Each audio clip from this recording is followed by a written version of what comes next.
Hello everyone, it's a delight to be back in front of all of you yet again.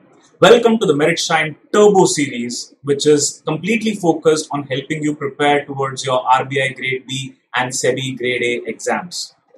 Now, one of the most important things that I realized in my career as a banker, wherein I had the opportunity to work with some of the leading foreign banks and also on deputation with the Reserve Bank of India, was any news that you come across, any information that you come across, unless you decide to look at it from a very different perspective, that information will remain as is, only as information. It will not be able to add to your knowledge, it will not be able to add to your wisdom, it will not be able to add to your experience unless you view that information from the perspective of a banker.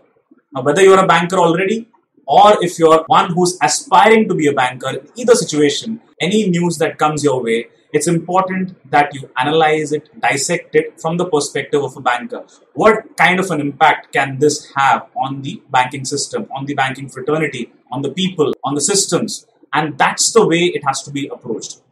Once you start internalizing news and information and anything that you're coming across in your preparation from that perspective, you will stand to be a better banker every single day, right? So on that note, let's kickstart the first session in finance today, wherein we're going to focus on equity market. So without further ado, let's get started.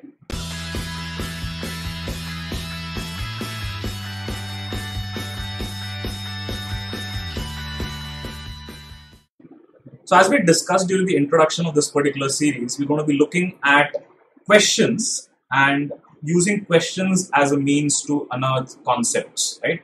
So that's the way we're going to approach this entire series, right? So without further ado, let's start off this session with the first question for today. Okay, question is in front of your screen. I'll give you a few seconds for you to pause the video, jot down your answers, and here we start. So what does it say? It says there's a company called Goldmore Limited, which is trading in the market at a stock price of 5,000. Okay. Now, the number of outstanding shares in the market currently are 10,000. And at this point in time, your Goldmore decides to go for a 4:1 stock split. The market capitalization before the split, after the split, and number of shares outstanding post the split, and the theoretical share price post the split are the things which we've been asked to find out, right? Now, one of the important things that you need to understand is when I talk about a stock split, it basically is a kind of a corporate action wherein there is a decision taken by the company's board of directors to basically increase the number of shares by issuing more shares to the current shareholders. So that's the context. So let's say, for example, when I talk about a 4:1 stock split, for every share that the person is holding, he'll get 4 shares. Now, total is basically 4 shares now instead of 1 that he or she basically started with. So when I say market cap or market capitalization, you're essentially saying that it's the number of shares outstanding multiplied by the current share price. So that basically gives you the market capitalization. So in the given context, you basically been given that the stock price is at 5,000 and there are 10,000 shares outstanding in the market. So the market capitalization effectively translates into 5 into 10 to the power 7 because 10 to the power 3 into 10 to the power 4, so which basically is nothing but 5 CR. So that would be the market capitalization before the split, so which obviously means that either of these two options get eliminated. Now I'm left with 3 more options to go. The other thing to realize is that whenever I'm looking at a stock split, it does have an impact on the price overall. So if I'm saying that it's having an impact on the price, then effectively I'm also saying that the market capitalization tends to remain the same before the split and after the split. Which means when I go for a 4:1 stock split, what is happening is your 10,000 shares are effectively getting converted from 10,000 into 4/1. So just remember this thought process. And basically you're looking at 40,000 shares currently outstanding, which tallies with option A, and that indeed will be my answer. Because if my market capitalization is not changing, then what happens is essentially the new increased number of shares would obviously tend to bring down the share prices as well. If it was trading at 5,000 with 10,000 shares outstanding, the new revised scenario post the split would be 40,000 shares outstanding for a 4:1 stock split with a price of 1,250 per share, which again maintains the market capitalization or the market value at the same level, which is 5 crore in this case, right? So that's the context or the fundamental that you need to remember when you're looking at a stock split. Essentially, it is the increase in the number of shares that is there in the market that is outstanding. The market capitalization pretty much should remain the same, and it will essentially lead to a reduction in the price.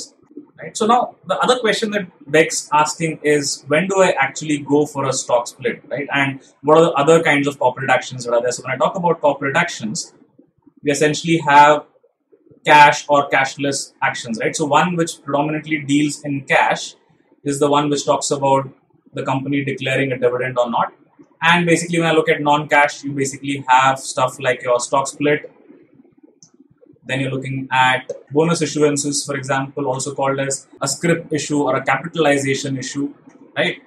The next possibility is that it could also lead to something called as a rights issue, right? And obviously something where a lot of companies these days are also looking at is basically the buyback of the shares, wherein you can get the shares that are circulating freely in the market back to the promoters. So that these are certain corporate actions that can be taken.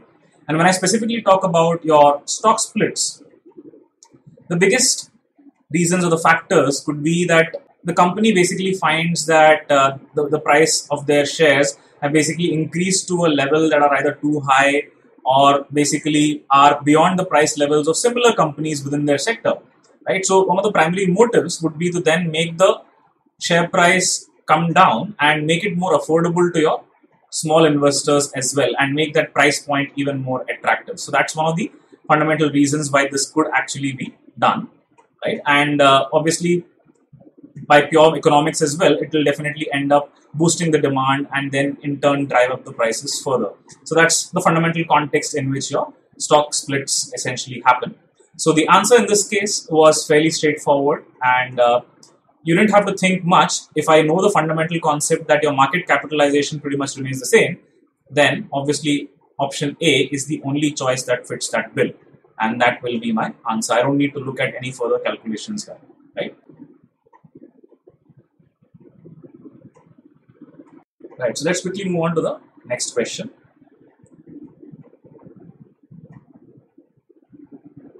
Okay, so it's the depository set up in 1999 with basically your Bombay Stock Exchange as the primary operating market for it, and also the associated clearing house, which is basically used to settle all the trades that are pertaining to the Bombay Stock Exchange. So the combination that you need to keep in mind is basically that you have something called as depositories, right? And these are the ones which basically ensure that all your securities are maintained in the dematerialized format, or the DMAT format as they call it, right? And parallelly, you have something called as your clearing houses, right? So these are basically the entities which are ensuring that the settlement of all the trades happen, right? So basically, when there is a security that is being given, or let's say there is a stock that is being traded, then obviously if there are two counterparties, A and B, and there's a trade that's happening between them, then if A is transferring the securities, then you need to ensure that B basically transfers the funds as well. So it is a process that needs to happen simultaneously, and unless both these legs are actively happening correctly, till that time you cannot call the trade as settled, right? So as a result, the clearing houses are the ones that are responsible for these settlements. And the context of the Bombay Stock Exchange,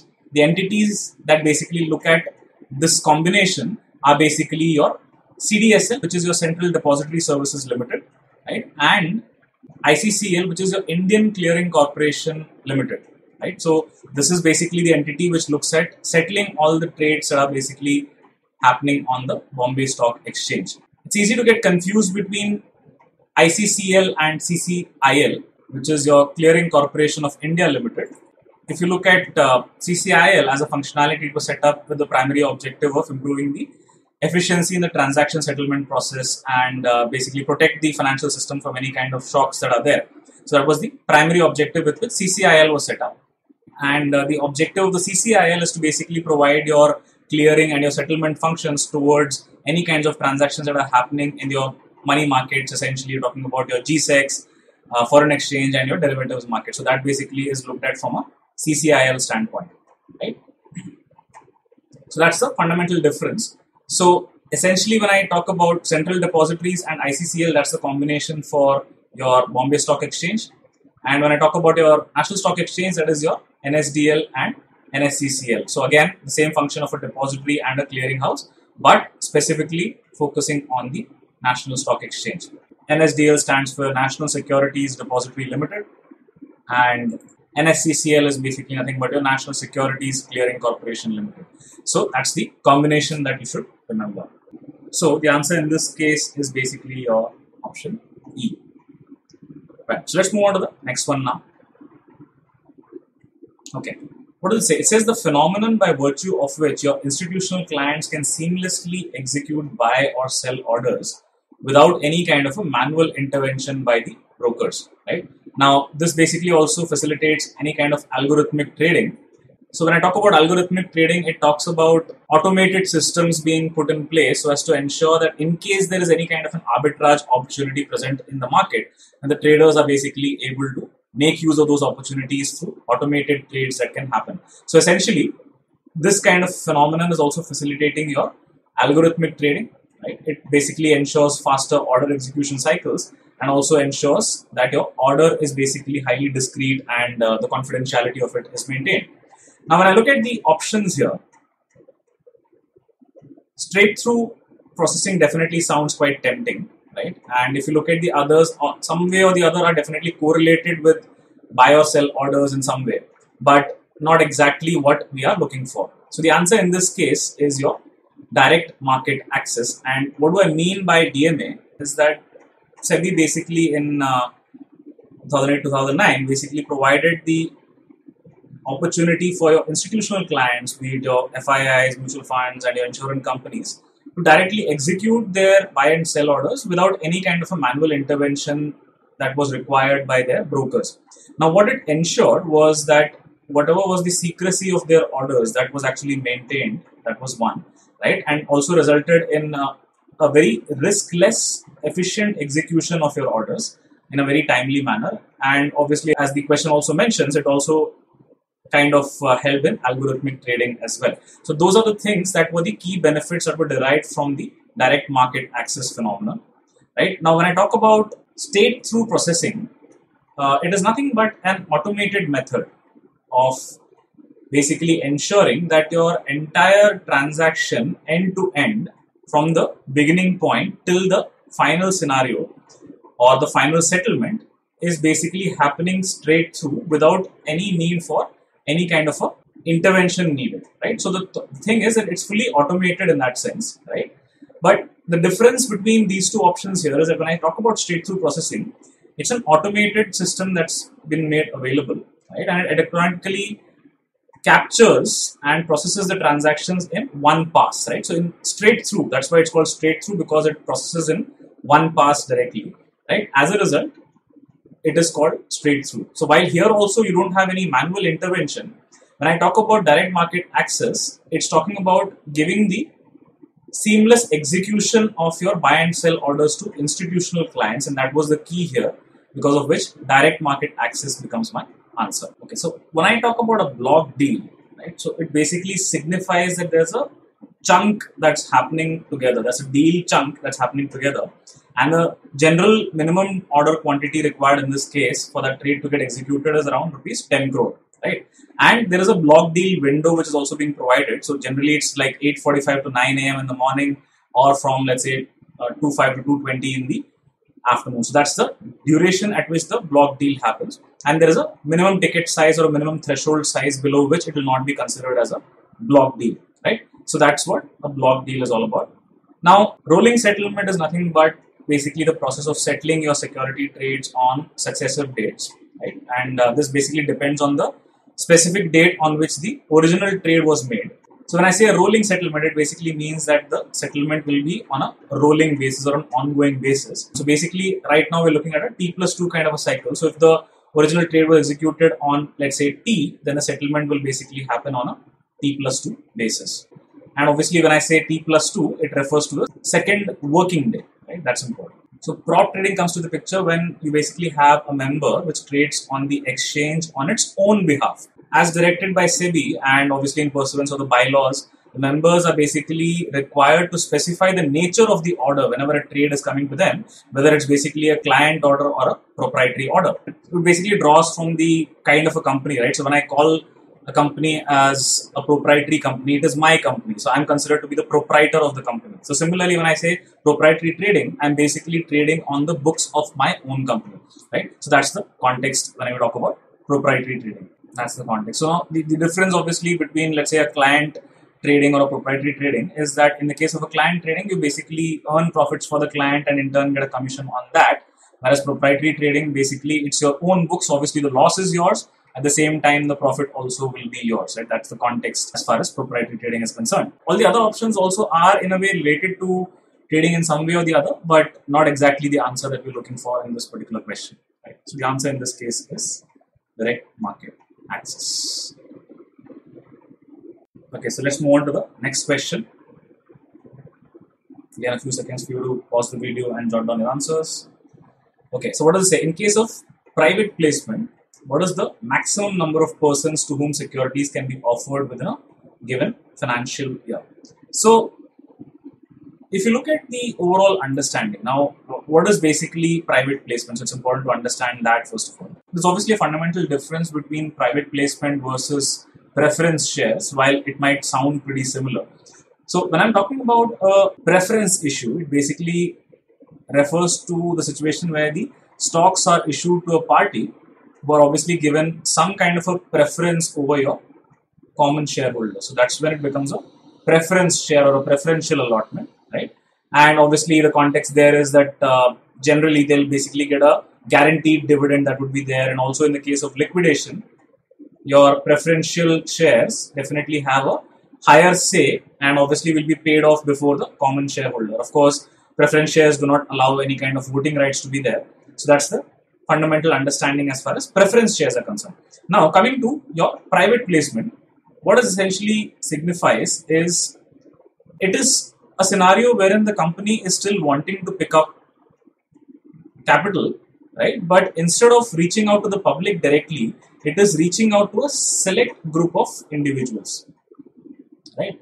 Whenever a company decides to reach out to a select group of individuals before reaching out to the public directly, right? And these select group of individuals could be financial institutions, it could be banks, it could be mutual funds, right? And in that context, it becomes a private placement, right? So when I talk about the situation currently, it basically says that as per the Companies Act, if an offer to subscribe to securities is made to not more than 200 people, if it is made to not more than 200 people, then it basically becomes a private placement of securities, and the timeline basically is a financial year. So when you look at the number initially, it was basically under the Companies Act that for an offering to qualify as a private placement, the offer and the invitation to subscribe for securities must not be made to more than 50 persons. Right? So this was what was there initially, and it was updated to basically raise it to 200 persons in aggregate in a financial year for each kind of security that is being used. Right? So that was the whole idea. So 50 is still a number, right? But when you look at it from a financial year perspective, it basically is 200 at this point in time, and that's your answer in this particular case. Okay, let's move on to the next one now. Another interesting set of questions here. So if you read through again, I'll give you a few seconds to pause and mark your answers. It basically signifies the different kinds of markets that are there, right? So if you look at this one, it says Dash is a kind of market which provides an additional scope for share trading with new investors and thereby providing greater liquidity, right? So that is something which is being talked about over here, right? And it says while Dash market facilitates the buying and selling of securities for the first time. So whenever there is a primary level dealing in securities, that is why it's called first time. So it automatically becomes a primary market, right? This is where the securities are getting dealt for the first time, right? By the either be it buying or be it selling. That's the context. So now how do I go about from a primary market standpoint? Now purely when I talk about equities, I'm essentially looking at your initial public offerings as your fundamental primary markets. And then, of course, after that, you'll have your forward public offering or your follow-on public offering, as it is called, or your future public offering. So all of these are ways in which, again, the primary market comes into the picture, right? Wherein the issuer directly gets to raise capital from the market. So that's the fundamental methodology, which is your primary market that exists, right? Now, what this basically talks about is the additional scope for share trading with new investors coming into the fray, right? And also providing greater amount of liquidity. So that basically becomes your secondary market. So once the shares have actually been dealt with in the primary market, they essentially are available in the secondary market as well. So that is what this talks about. Then there's obviously another set of market that is there, right? Which basically talks about the over-the-counter. OTC is nothing but over-the-counter trades, right? And these trades are basically happening between your private institutions and basically the securities in this kind of a market.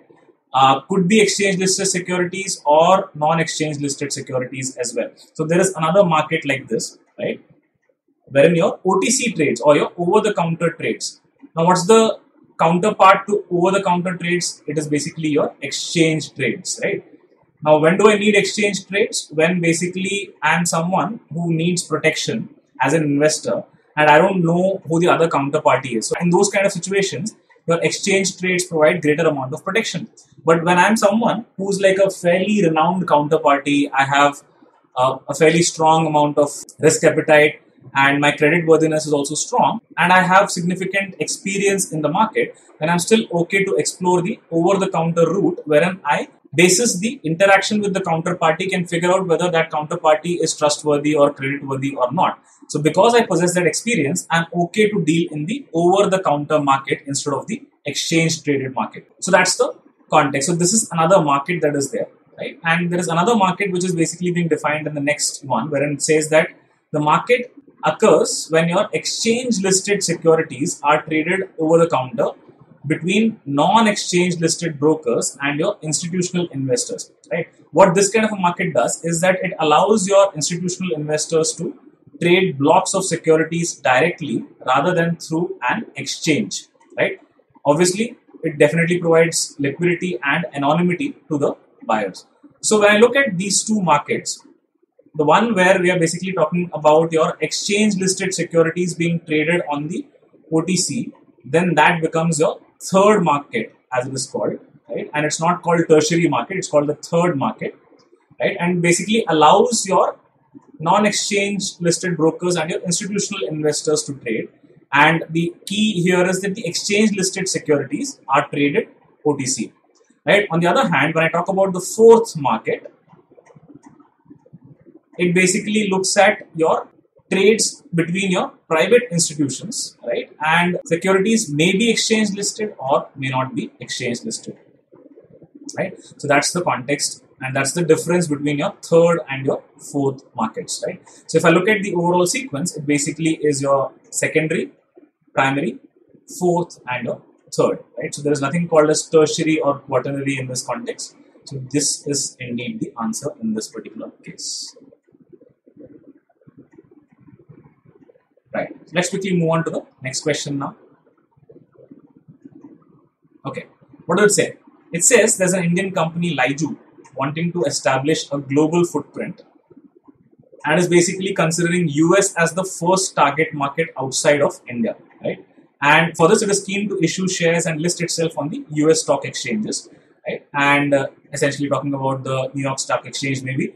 And the question is, which of the following routes can it adopt? So before we get into the nitty-gritties, firstly, it's important for us to understand what are depository receipts, right? Because the answer here basically covers only DRs and no other alternative route is provided. So it's important for us to understand DR first. So DR is basically a depository receipt, which are basically your financial instruments that represent shares of a local company, right? Issued in foreign currency. Local company issued in foreign currency that are listed and traded on a stock exchange outside the host country or the local country, right?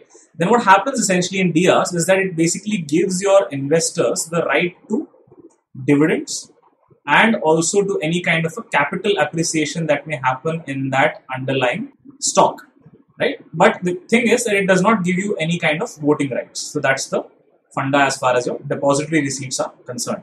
Now, when I look at the overall scenario, let's consider this. You have US, you have the rest of the world, and let's say you have India, right? So think of this scenario. What would be an American depository receipt, right? An American depository receipt would be a depository receipt which is basically listed on the stock exchange in the US, right?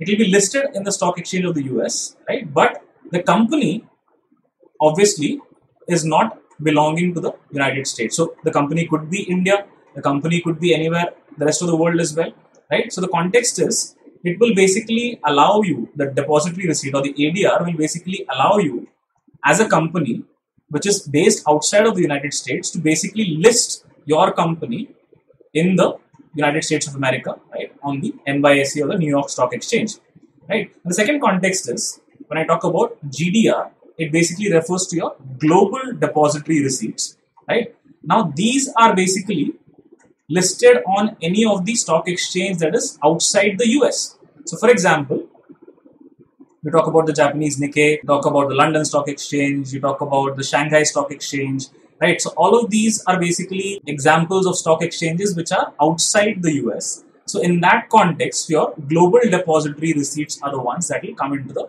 picture in that sense, right? So, let's say if there is any company which wants to get itself listed on any of the stock exchanges outside the US, then GDR route can definitely be adopted, right? On the other hand, let's say if there are any companies which are outside of India, but they want to be listed on the Indian stock exchanges, right? In that case, it will basically be a Indian depository receipt, right? Which will be issued in India, listed on the Indian stock exchange, right? But it will have foreign stocks as the underlying shares, right? So let's say any other company outside of India wants to basically be listed on the Indian stock exchange, then the route will be IDR. If there is any company which wants to get itself listed on the US stock exchanges, right, and get investments from there, then the route adopted would be the American depository receipt. And if it is anywhere else in the world, then that basically becomes your GDR. Now, coming to the question, it says there is an Indian company who basically is exploring investments in the US. So from India, it is going to the US. So obviously, in this case, the scenario that presents itself is the American depository receipt.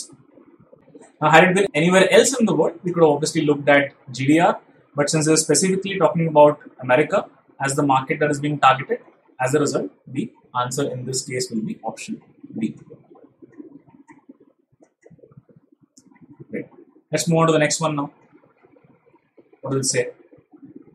It basically talks about a very important term as far as trades are concerned, which is basically your ASBA. So if I try and understand the fundamental definition of ASBA, which basically clearly states an application supported by blocked amount, which means that your amount is getting blocked. Now the question is, what amount is getting blocked? Where is the amount getting blocked? Right? These are the questions that we need to address.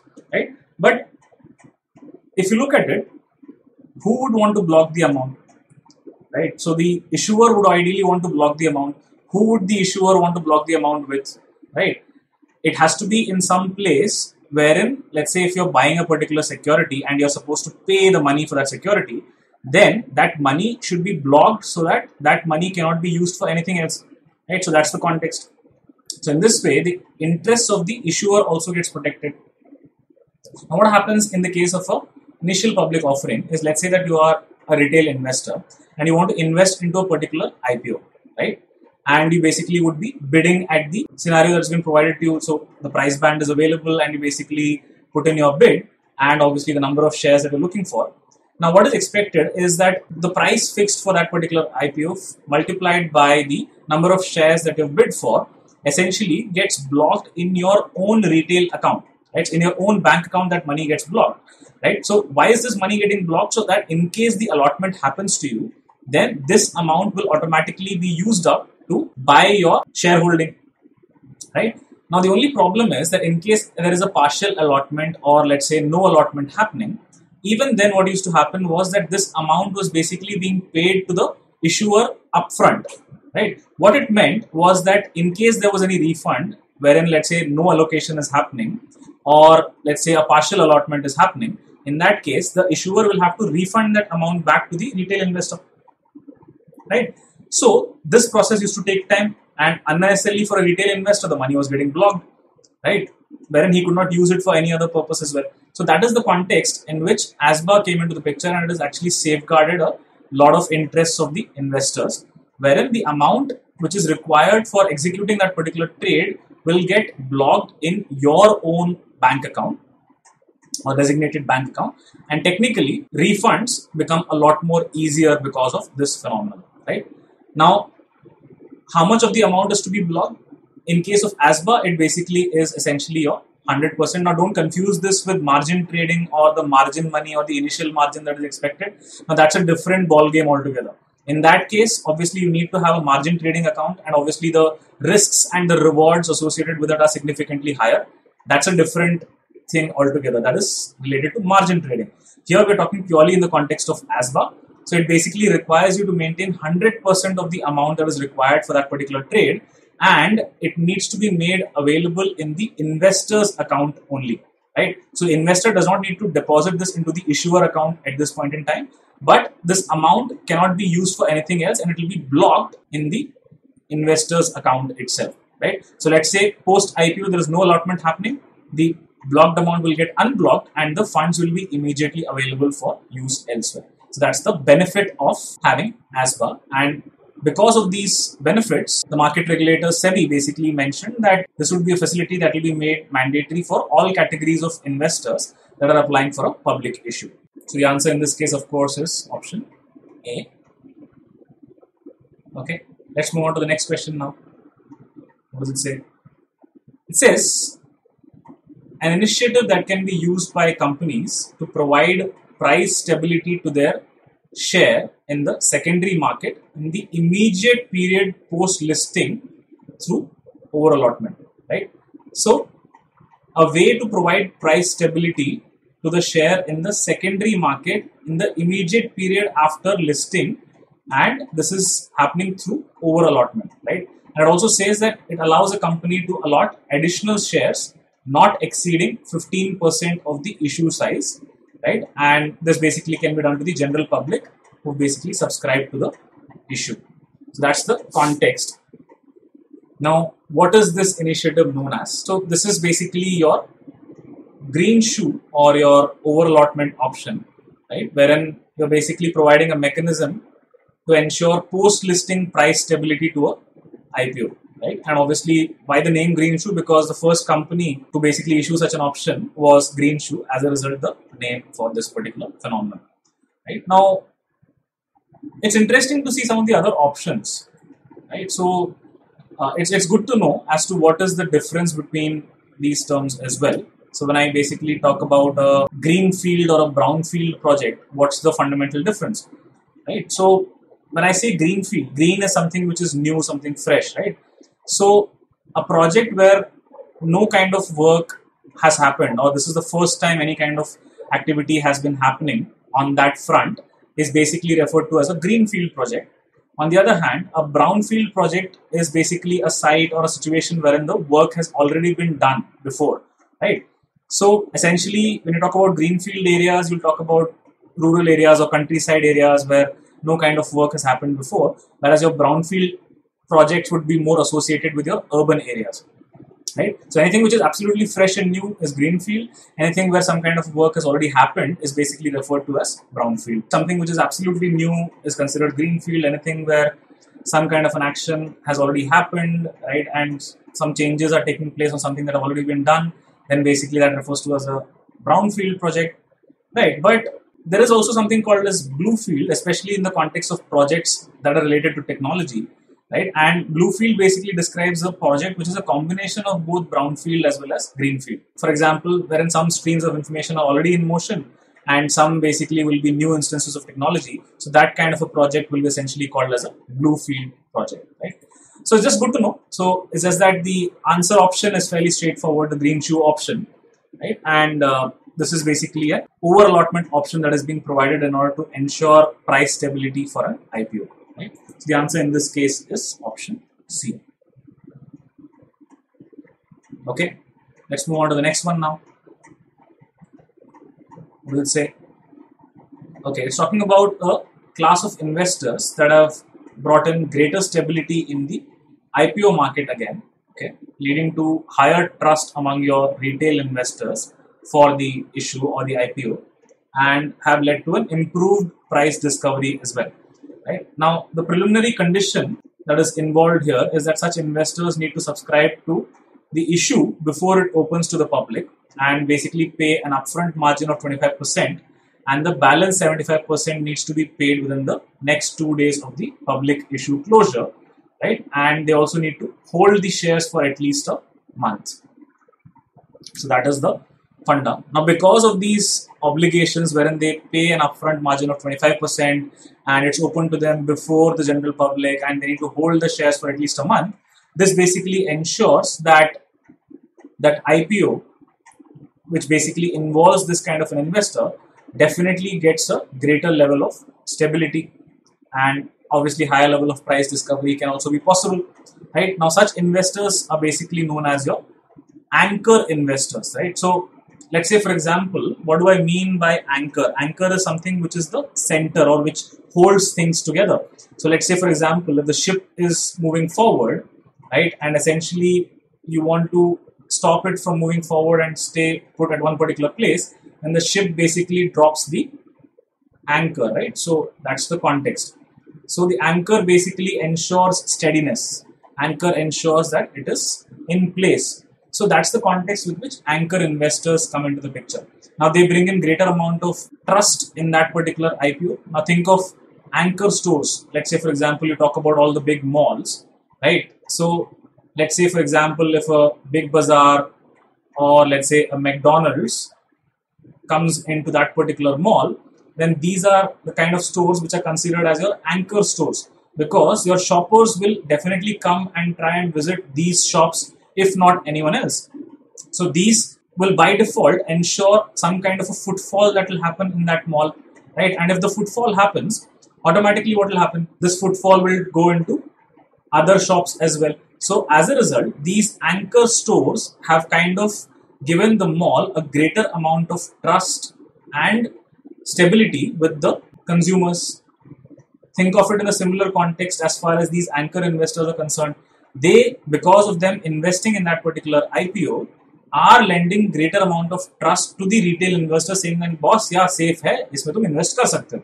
That's the thought process with which anchor investors came into the picture, right? Now these, in all probability, could be your qualified institutional buyers, right, who will obviously buy a large chunk of shares a day before the IPO process opens, right? So obviously they can also help in arriving at the approximate benchmark price for the share sales as well. And if you look at the latest example for the IPO that happened for Burger King India, which is basically the US-based quick service restaurant that is there. So in case of Burger King, around 365 crores were basically raised from the anchor investors even before the IPO opened to the public. So that's the concept as far as anchor investors are concerned. So there are several other guidelines apart from the 30-day lock-in that are there that the anchor investors need to be basically following. If those guidelines are followed, then definitely they can be considered as part of the IPO and definitely bring in a greater amount of stability for that particular issuing company as well. Right? Now, I don't have to define the other terms. Basically, DIs are your domestic institutional investors, FIs are your foreign institutional investors. Angel investments basically come into the picture when you talk about, let's say, your startups and your initial stage investments. As far as investing in startups is concerned, that is through angel investments. And obviously, subsequently, in the startups case, you have your angel investors being followed up by your venture capital and then subsequently move into the private equity. And as you move further and further ahead, the deal size goes on increasing. That's the context as far as your startups are concerned. And of course, I don't again need to define mutual fund. So the anchor investors is the answer in this particular case. Right. Let's move on to the next question now. Okay. It basically says that overseas derivative instruments that are there will basically derive their value from the underlying equity or your equity linked market instruments, okay, issued by SEBI registered foreign institutional investors, and these are basically instruments which are being issued to your foreign investors for trading in the Indian stock markets. Okay, and allows for complete confidentiality, as these instruments do not necessitate that such investors be registered with SEBI. Right. So when I talk about the various ways in which you can look at investing in the Indian stock market, so one thing which we obviously saw was the IDRs, and obviously that's not mentioned as an option here. So let's try and understand each of these options. So one obviously is the FII sub-account routes that is there. But let's say if there is a sub-account, then automatically it would necessitate a registration with SEBI. EEFC essentially refers to an exchange earners foreign currency account. Right. So let's say, for example, you are an exporter, right, and you basically are exporting to various different countries, and you are getting the money in foreign currency. Then every time it might not make sense for you to convert it into INR. So what you do is the proceeds that you get from your exports are basically credited into the exchange earners foreign currency account, and after a periodic period as regulated by the RBI, the amount basically gets converted into the domestic currency at particular given frequencies. So that's basically your exchange earners foreign currency account. When I talk about your FCCBs, these are basically your foreign currency convertible bonds. So as the name suggests, so these are in the foreign currency and these are bonds. So essentially they will come with a coupon payment and an interest payment as well. This type of convertible bond issued in a currency different than the issuer's domestic currency. And basically you're saying that the money is being raised by the issuing company in the form of a foreign currency. That's what it essentially talks about. And because of the convertibility, there is definitely a chance for the bond at a later stage to be converted into equity as well, right? So definitely where the interest rates are a lot lower, then in that case, the foreign currency borrowing definitely does make a lot of sense. But when you look at hedging and a lot of other factors that need to be considered, and let's say the amount eventually the issuing company or the issuer is basically borrowing in foreign currency, and at the time of repayment again it has to be paid back in the foreign currency, and let's say if there are significant exchange rate fluctuations at that point in time, that also brings in a great amount of risk. So as a result, as an instrument, it obviously has its pros as well as its cons, right? And if you consider the hedging cost also, then basically it might negate the interest rate arbitrage that you can get. So that is where your foreign currency convertible bonds come into the picture, right? The next thing that you're looking at is your FCNRB. It is basically a foreign currency non-resident account or bank account, right? Also known as FCNRB directly. And it basically is usually a term deposit account that allows you to transfer your foreign income into India in the same currency as your resident country. Right. So what it does is that it helps you to effectively hedge against any kind of exchange risks that are there. So that is what your FCNRB brings to the table. Right. Now coming to participatory notes, which are basically your also known as P notes at times. So don't confuse your participatory notes with your promissory note, which is a different kind of a money market instrument. So that is different. That is promissory note. Here we are talking about participatory notes.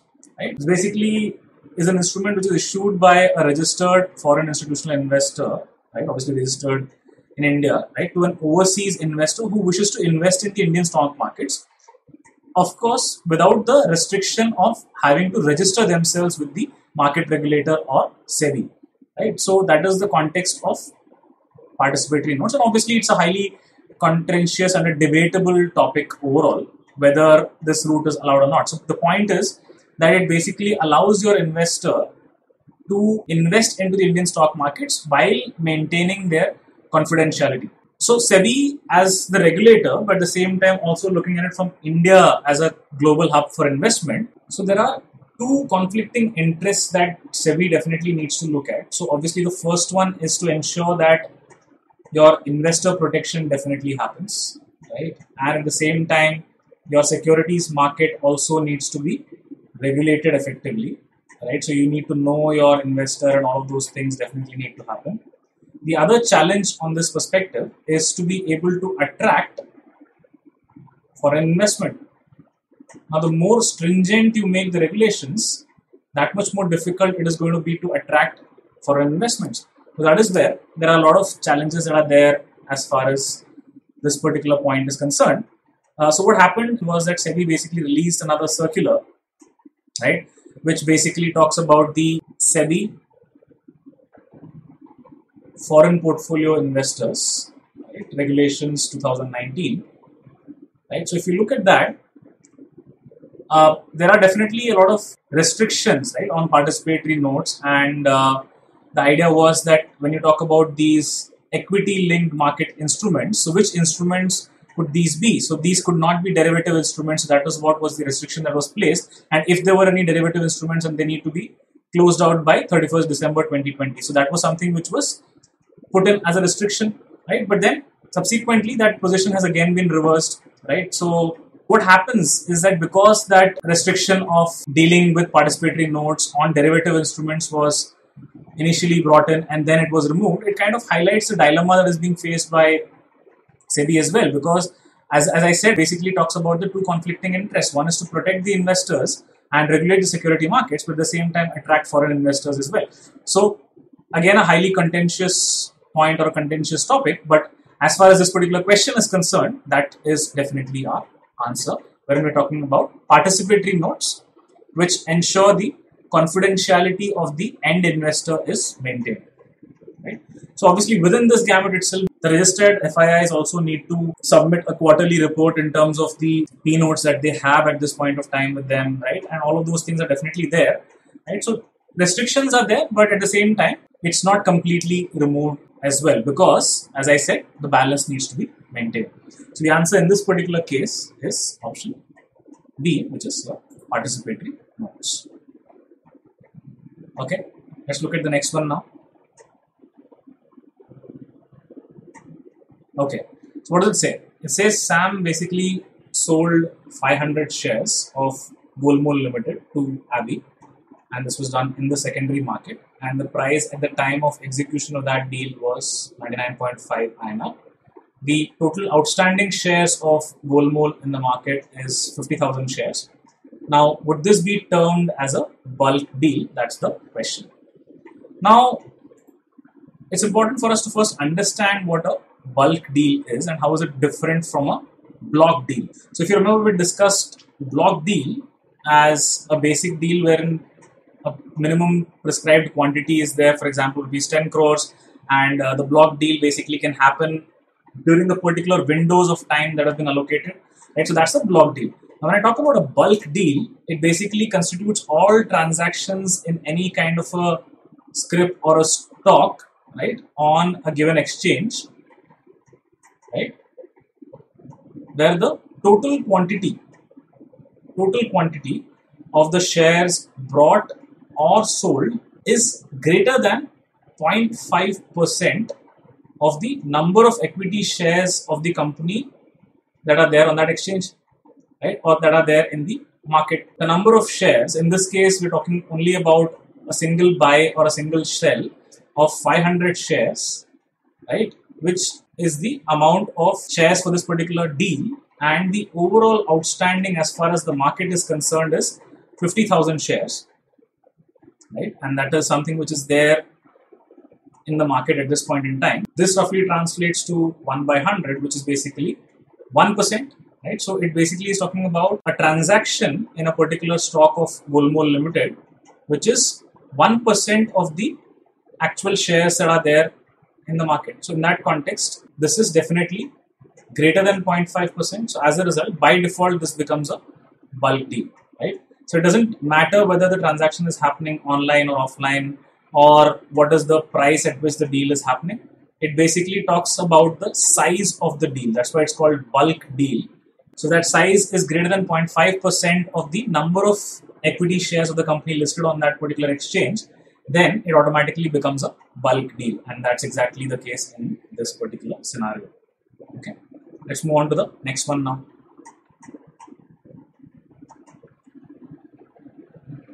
What does it say? It says Golmol Limited basically has 3,000 shares that are under circulation currently. Okay, and these are basically held by the three promoters only, Sam, Abby, and Ralph, and the ratio is 1:1:1. So the ratio is 1:1:1, which means that each one of them basically possesses 1,000 shares of Golmol at this point in time, and this is the order as well. So 1,000 Sam, 1,000 Abby, and 1,000 Ralph. Now, what would happen to the promoter shareholding in terms of percentage in the following two scenarios. Scenario number one basically says that your Goalmold decides on a fresh issue of 3,000 shares to the general public, which means that in this particular case, you had 3,000 shares already available. In case you're looking at a fresh issue of 3,000 shares additionally, the overall count becomes how much? So total will be 6,000 shares now, right? So out of the 6,000, if the promoters continue to retain their share of 1,000 that they had earlier, then in that case, their current shareholding pattern will be 1/6, which is 16.67%. So automatically, these two options get ruled out.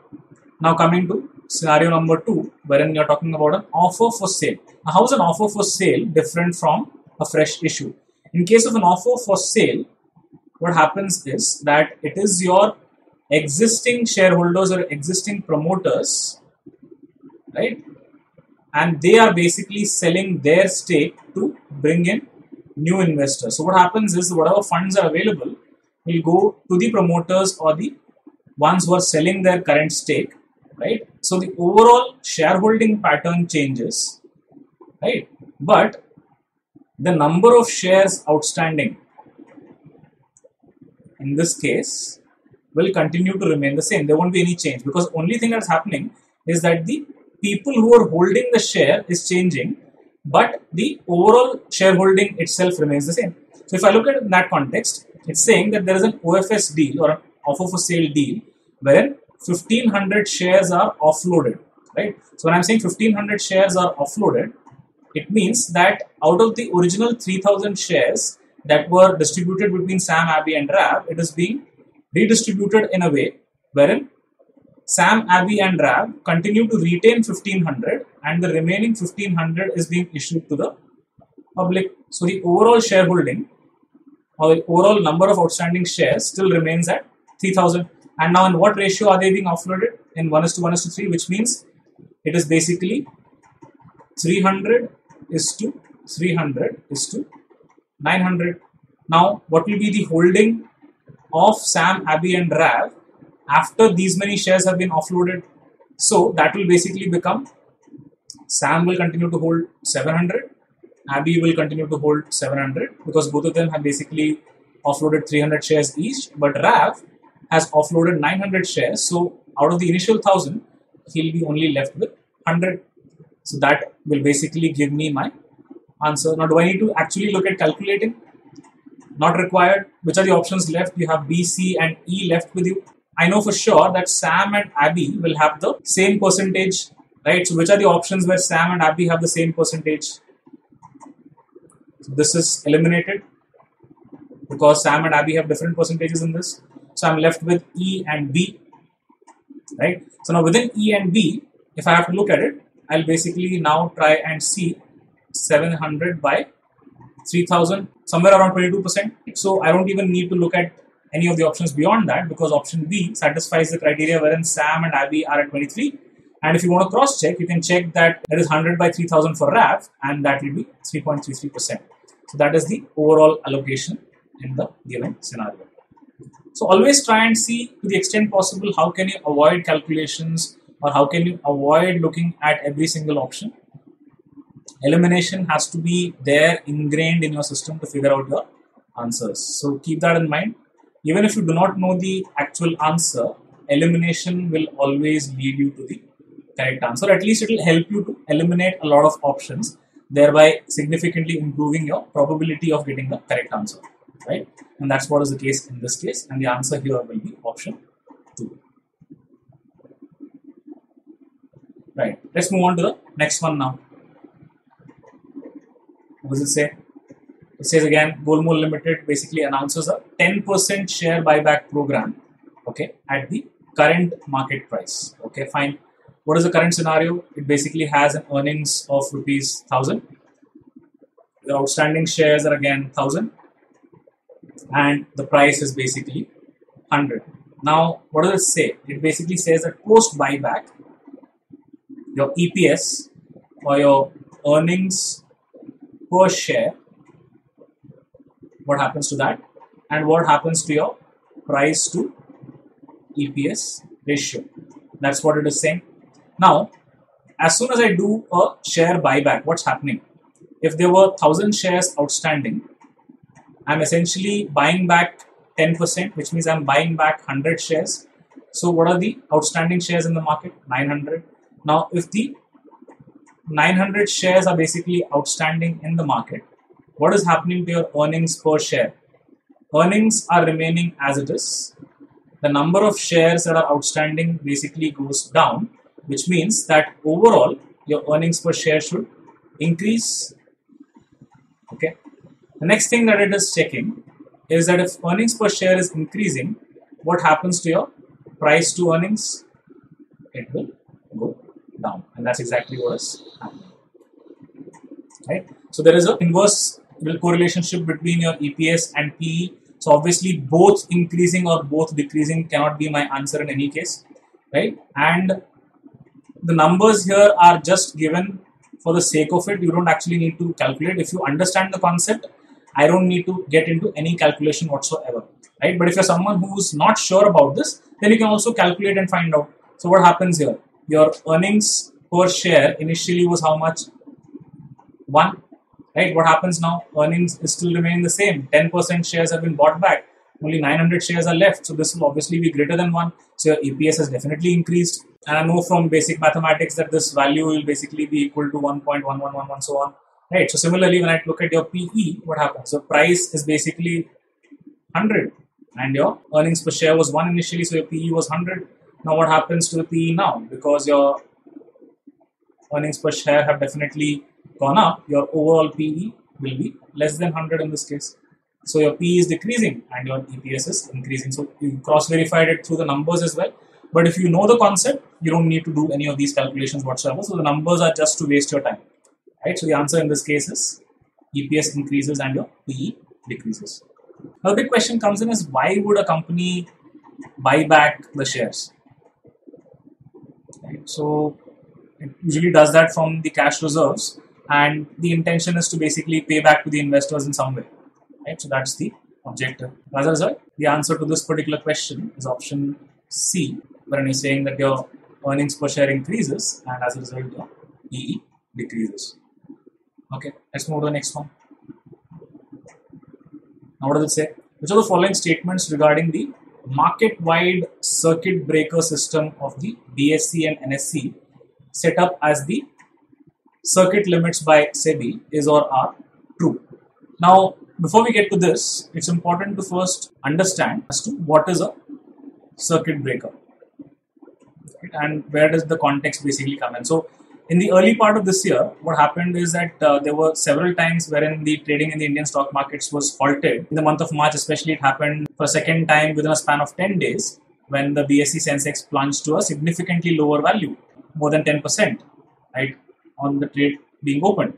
So, in order to protect such scenarios and from the market to drastically fall or to drastically go up, so it has to be a protection that has been provided on both upward and downward movements, right? So that is where a circuit breaker comes into the picture, right? So what happens is it basically creates a band of upper and lower limits, right? Right, within a benchmark market index, and obviously within this, obviously any kind of fluctuation is allowed. Now, in case it breaches either of these windows or breaks this ceiling on either side, then there are regulatory mechanisms that have been put in place to temporarily halt the trading on the exchange so as to curb any kind of panic movements that are happening, right? So that is where your circuit breakers come into the picture. So in a sense, what we're saying is that the index cannot fall below the lower limit or climb above the upper limit, right? And these limits are generally governed by the previous day's closing prices, right? So your circuit limits are usually for your indices, and your individual stocks have something called as your price bands, obviously, which also act in the same manner, right? So again, this is to protect the interests of the investors. Now, as per that, what are the statements that are true? Okay, so if there is a fall of 10%, right, or a rise of 10% before 1 p.m., then basically it leads to a trading halt of 45 minutes. If it's a 15% movement before 1 p.m., then basically it's a trading halt of 1 hour and 45 minutes. Then it says 20% movement any time of the day, then the trading halt happens for the remainder of the day. So all of these are circuit breakers that have been put in place. So the answer in this case is option E, which is all of A, B and C. And obviously the exchange will compute the index circuit breaker limits for 10%, 15%, 20% levels on a daily basis, previous day's closing level of that particular index rounded off to the nearest tick size. So that is what will be considered into account. So for example, if I consider, let's say, Nifty 50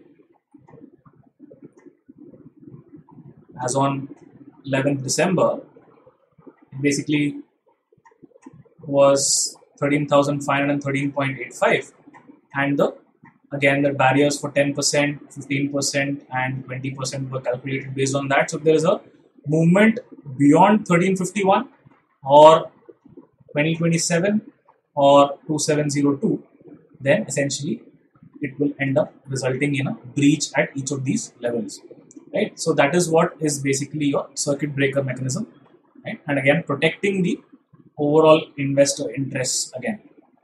That's the context. So the answer in this case is all of these three options. Okay, let's move on to the final question for the day. Right. So what does it say? Which of the following statements regarding corporate actions leading to an increase in shares outstanding is or are true? Okay. So when I talk about the terms used here, what is market value? Market value essentially refers to the market price of that particular stock. When I say face value is basically the initial value that is written or mentioned on the stock certificate at the time of issuance, right? So it does not have any direct bearing on the actual price of the stock at any given point in time, but it is a fundamental value that is denoted to that particular stock. Also is sometimes called as the par value, or basically is the value of the company as it is listed in the books and in the share certificates. Right? And it is fixed by the company itself, and once it decides to issue its shares and bonds, this is the value that is considered initially. That is the difference between market value and face value. Right? Now, in the context of this scenario, wherein I'm talking about a stock split, right? So let's say, for example, I'm talking about a stock split wherein I'm saying there is a 2-for-1 split or 2:1 kind of a split. And let's say if the initial shares were 10, then after the split, you will have 10 into 2/1, which is basically 20 shares that are outstanding. So the number of shares has actually gone up. But in the case of a split, what happens is that overall your market capitalization continues to remain the same. Now, because the market capitalization remains the same, whatever was the increase in terms of the proportion of the number of shares, same has to be the decrease in the market value so that the market cap remains the same. Right? So as a result, what happens in case of a split is your both market value, that is the market price of the stock, as well as the face value undergoes similar kind of a proportional decrease, and that is reflected in the new market value and face value. So for example, if in this case, let's say that there were 10 shares and let's say we're talking about a market value of 20 initially and the face value was, let's say, 10, which is usually the case. What happens is initially you had 10 shares outstanding into the market value, basically gives you 200. So this market capitalization will remain the same. So 200 is a market capitalization. Now you basically have 20 shares outstanding. So what happens to the market value? Market value comes down to 10, right? So essentially your market value has gone down. Similarly, your face value will decrease in a similar proportion, which means it will get halved and come down to 5, right? So essentially, in case of a stock split, the market value and the face value decrease in the same ratio, right? So this is exactly what we're talking about. The difference between your split and the bonus is that in case of a bonus, your market capitalization remains the same overall, and there is no impact on the face value. It remains as it is because you're kind of issuing free shares. So let's say, for example, you owned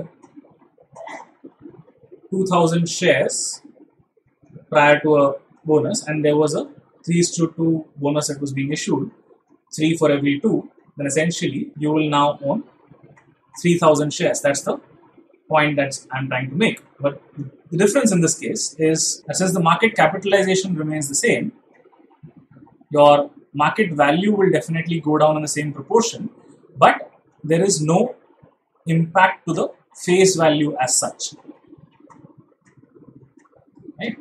So let's say in case the face value was 10, the face value will continue to remain 10 even after the bonus issuance. That's the fundamental difference, right? And which is where option C becomes our answer.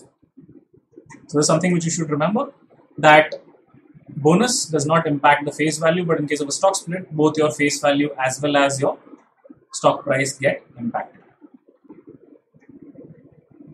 Great. So I hope you enjoyed today's session, wherein we unearthed a lot of concepts and at the same time looked at a lot of factual information as well. So the important thing for you to understand is there will be a lot of information that will keep coming your way, but you have to constantly realize and analyze it from the perspective of what impact does it have on the banking system as a whole. As long as you continue doing that, you will keep improving as a banker every single day. Huge amount of syllabus to be covered. The exam duration is very short, right? Huge amount of competition. The number of seats is very less. So in order to help you get motivated for this particular aspect, I want to highlight an important example of Usain Bolt. Now, if you actually see, the success of Usain Bolt is absolutely phenomenal. But if you look at the number of minutes that is actually spent on the track as far as the Olympics is concerned, even if you consider the preliminary rounds as well, it would still be maybe around 5 minutes or slightly more, and significantly definitely less than 10 minutes. So less than 10 minutes of time spent, so many gold medals achieved, right? So just think of how many medals he's been winning per second. Now, but if you think of it, a whole life's work is culminating in just 5 minutes. But just think about the amount of efforts that would have gone in over a period of 20 years that resulted in those phenomenal performances in those 5 minutes. And that is what you need to look at when you are preparing for these kind of exams, which are highly competitive, require you to study a lot, keep revising things, memorizing things, understanding concepts, understanding fundamentals. And this is the example that I always want you to keep in mind. We're talking about Usain Bolt, a career success of 5 minutes, which has made a huge difference in the world. But in order to achieve those 5 minutes, 20 years of efforts actually went in, right? Just imagine the scale. Similarly, huge competition for you, huge syllabus to be covered. Duration of the exam is definitely much lesser than the amount of time that is being spent on the preparation. So don't think of all of those aspects. Keep working hard, keep putting in the efforts. If Usain Bolt was required to put in 20 years worth of effort to achieve 5 minutes of success, so these two, which is RBI Grade B and your SEBI Grade A, are considered to be two of the most coveted jobs as far as the banking and finance sector is concerned. Now, if you're looking to target these, obviously the huge competition also exists. So the amount of effort that you're putting in, don't get bothered or worried about how much you're putting in, right? Because at the end of it, all of it will be worth it once you achieve the dream job that you're looking for. Right? So on that note, I end this particular session, and I look forward to seeing you in the next one with some more interesting concepts and some more interesting questions to solve. Until then, this is Ravi signing off. Have a great, great weekend ahead and a wonderful week after that. See you.